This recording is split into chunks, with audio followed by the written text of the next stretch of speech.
Life में जब हम रिस्क लेते हैं तभी हमें पता चलता है कि हमें सक्सेस मिलेगी या फेलियर। उसके लिए रिस्क लेना ज़रूरी है। Hello and welcome to my channel earth the flavours of life. आज मैं आपके साथ अपने फिडल लीफ प्लांट की जर्नी को शेयर करूंगी।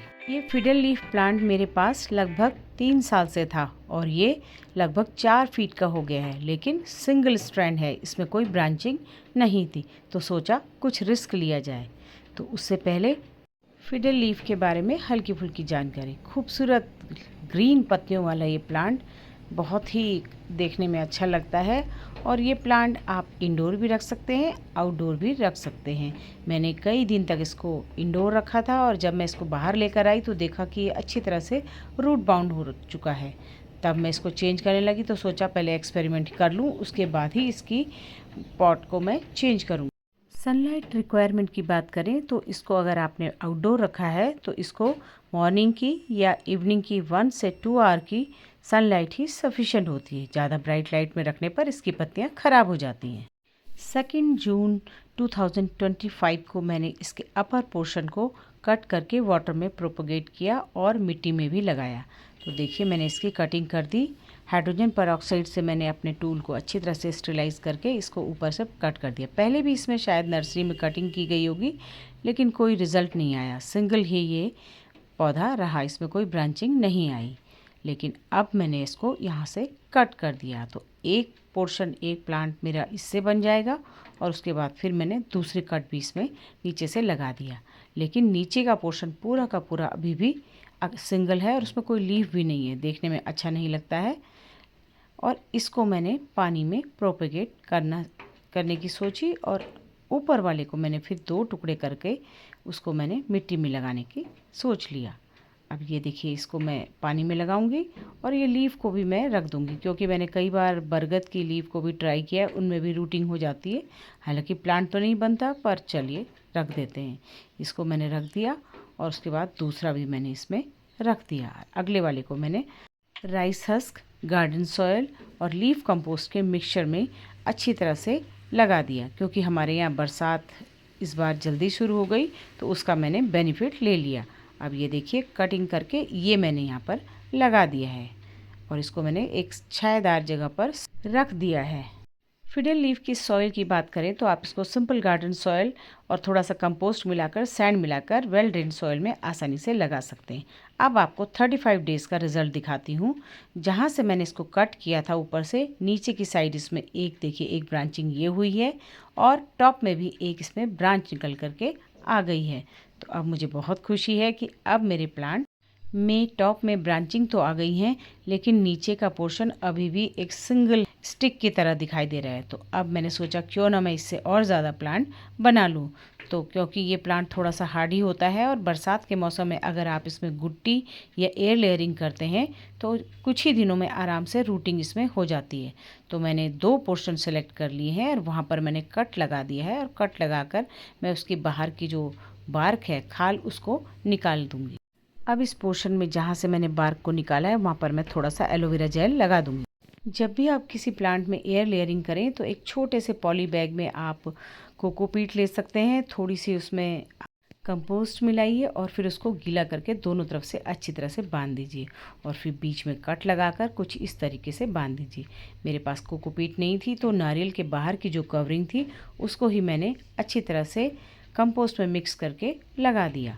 तो अब देखिए इसको मैं अच्छी तरह से आपको दिखाती हूँ। कुछ इस तरीके से आपको कट लगाना है और फिर इसके बीच की ये जो बार्क है इसको निकाल दीजिए और अंदर के पोर्शन को भी आप चाहें तो थोड़ा थोड़ा सा खुरस दें, ताकि इस एरिया में रूटिंग अच्छी तरह से हो सके।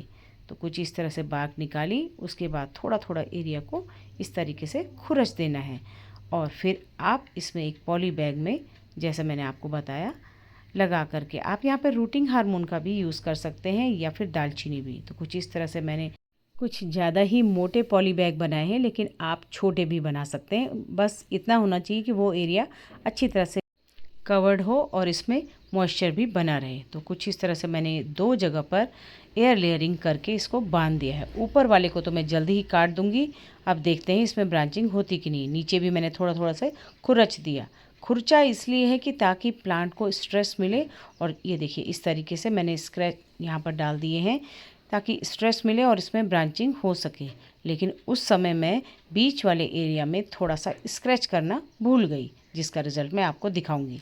अब ये देखिए जो लीफ मैंने पानी में रखी थी 3-4, एक तो सूख गई है और दूसरी में देख रहे होंगे आप रूटिंग आ गई है, और एक में अभी रूटिंग नहीं हुई है। देखिए आगे वाली में रूटिंग नहीं है और पीछे वाली में रूट्स आ गई हैं। हालांकि इस लीफ से कोई प्लांट डेवलप नहीं होगा, लेकिन फिर भी अच्छा लगता है। और जो स्टेम के साथ मैंने लिया था उसमें देखिए एक छोटा सा आपको दिखाई दे रहा होगा ब्रांचिंग के लिए यहाँ पर से डेवलप हो गया है पोर्शन। और रूट दिखाती हूँ आपको। अभी तो कुछ रूट्स तो नहीं आई, लेकिन एक वाइट सा डॉट आपको दिखाई दे रहा होगा। ये इसका शो कर रहा है कि आगे फ्यूचर में इसमें रूट डेवलप हो जाएगी। लेकिन उसके बाद मैंने एक गलती कर दी, वो मैं आपको दिखाती हूँ। 25 अगस्त का सीन मैं आपको दिखाती हूँ। जब मैं इसको क्लीन कर रही थी तो ये बॉटल मेरे हाथ से गिर गई और ऊपर से टूट गई, और मैंने इसको ट्रांसफ़र कर दिया जिसमें स्टेम था दूसरे छोटे से इस पॉट में। लेकिन उसके कुछ दिन बाद ही, क्योंकि इसमें पुरानी और भी मैंने प्लांट्स रखे थे और अच्छी तरह से क्लीन नहीं था, तो मेरा ये जो स्टेम वाला पोर्शन है, रूट इसमें देखिए इतनी लंबी आ गई थी नीचे से, ऊपर से इसकी सारी लीव्स ख़राब हो गई और ये ख़राब होने लग गया। तो ये मेरी ही गलती है। लेकिन अगर आप वाटर में प्रोपोगेट करें और अच्छी तरह से क्लीन करके रखें तो आपका प्लांट अच्छी तरह से चल सकता है। बाकी रूट्स भी इसमें आने लगी थी, तो ये मेरी मिस्टेक से ये वाला पोर्शन ख़राब हो गया। एक तो पहले ही सूख चुका था, दूसरा भी अच्छा खासा ग्रोथ लेने के बाद ऊपर से इसमें ग्रोथ आने लगी थी ब्रांचिंग, लेकिन तब भी ये ख़राब हो गया। नेक्स्ट अपडेट, जो ट्विग मैंने मिट्टी में लगाई थी उसकी पुरानी जो लीव्स हैं वो हट गई हैं और नई ग्रोथ देखिए उसमें आ गई है। इसका मतलब ये पौधा पूरी तरह से चल गया है। फर्टिलाइज़र की बात करें तो ये पौधा ज़्यादा डिमांडिंग नहीं है, साल में 2 बार हम इसको फर्टिलाइज़र दे सकते हैं। अब 1 सितंबर का अपडेट मैं आपको देती हूँ। मैंने जो इसमें एयर लेयरिंग की थी उसका रिज़ल्ट क्या हुआ है। दोनों पोर्शंस में रूट्स तो अच्छी तरह से डेवलप हो गई हैं, लेकिन बीच के पोर्शन में कोई भी ब्रांच डेवलप नहीं हुई है। अब मैंने इसके लिए सॉइल मिक्स तैयार कर दिया है, कोकोपीट है और कंपोस्ट के साथ मैंने इसको छोटे पॉट में लगाने की सोची। इस मिक्सचर में मैंने थोड़ा सा साफ फंजीसाइड मिला दिया और पुराना जो मेरे पास थोड़ा सा मिक्सचर था वो भी मैंने इसमें ऐड कर दिया है। तो जब मैं इसको छोटे पॉट में लगा रही थी तो देखा कि जो मेरे एयर लेयरिंग वाला पोर्शन है वो थोड़ा सा बड़ा है, इसलिए मैं इसे प्लास्टिक के कंटेनर में नहीं बल्कि थोड़ा बड़े सिरेमिक के कंटेनर में लगाऊंगी। अब मैं इसको यहाँ से कट कर रही हूँ और बिल्कुल धीरे धीरे अब मैंने इसको खोलना स्टार्ट कर दिया है। अब इसके पॉली बैग को हमको काट लेना है और धीरे धीरे से इसको खोलना है ताकि इसकी रूट्स जो है वो डिस्टर्ब ना हो और ख़राब ना हो। अब ये देखिए रूट्स आपको दिखाई दे रही होंगी इसके अंदर। अब इसकी पॉली बैग को हटाने के बाद मैं इसको इस सिरेमिक के प्लांटर में लगा दूंगी। बिल्कुल हल्के हाथों से हमें ये काम करना है ताकि प्लांट्स की जो रूट्स हैं वो हिले डुले नहीं। अब इसमें मैंने लगा दिया है। अब देखिए कितना खूबसूरत ये प्लांट लग रहा है, क्योंकि इसमें ऊपर से 2-2 ब्रांच है और पूरी तरह से लीफ से ये भरा हुआ है। लेकिन अगर आप इसको देखेंगे तो इसमें अभी तक कोई भी ब्रांचिंग नहीं हुई है। ये वाले एयर लेयरिंग पोर्शन को मैंने कुछ दिन और रहने दिया और फिर वेट किया, तो अब मैं उसका भी अपडेट आपको देती हूँ। ये देखिए ये तो अच्छी तरह से चल गया है और अब जो ऊपर वाला पोर्शन था उसमें भी आप देखेंगे एक छोटी सी ब्रांच निकल के आ रही है और यहाँ से भी निकलने की उम्मीद है।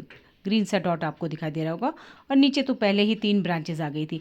अब अगर इसे मैं कट करती हूँ तो मुझे डर है कि कहीं मैं इस ब्रांच को जो बिल्कुल नीचे की साइड से आ रही है वो ख़राब ना हो जाए, इसलिए मैंने पहले इसको ऊपर ही खोल के इसकी पॉली बैग को निकालने का डिसाइड किया है ताकि मैं देख सकूं कि कहाँ से इसमें ब्रांच आ रही है और वो ब्रांच को मैं आराम से बचा लूँ और तब मैं इसमें कट लगाऊं। ये देखिए इसकी रूट्स भी आपको दिखाई दे रही होंगी, कुछ रूट्स है और कुछ नारियल की जटाएँ इसमें दिख रही हैं।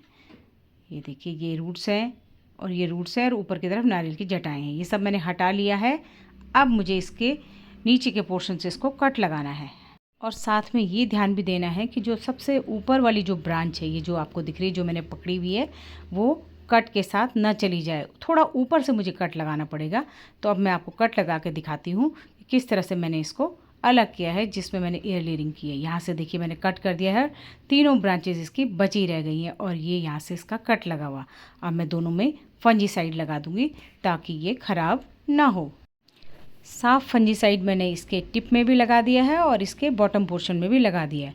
अब मैं इसको सिंपल गार्डन सॉइल और ये जो साइड की नारियल की जटाएँ हैं इसके साथ मैं इसको लगा दूंगी, क्योंकि मैंने आपको पहले भी बताया ये ज़्यादा डिमांडिंग प्लांट नहीं है, आसानी से ये चल जाता है।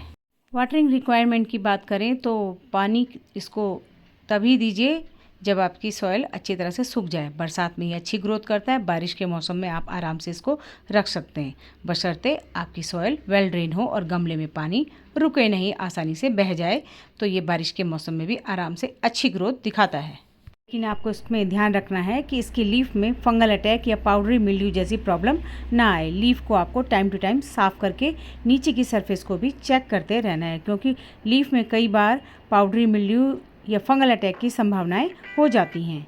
ओवर वाटरिंग बिल्कुल भी ना होने दें। और अगर आपने इसको इंडोर रखा है तो टाइम टू टाइम इसको कुछ दिन बाहर भी ज़रूर रखें, ताकि आपका पौधा अच्छी ग्रोथ ले सके। तो ये थी फिडल लीफ के बारे में कुछ थोड़ी बहुत जानकारी, हम इसको प्रोपगेट कैसे कर सकते हैं। उम्मीद करती हूँ ये जानकारी आपके ज़रूर काम आएगी। Thanks for watching.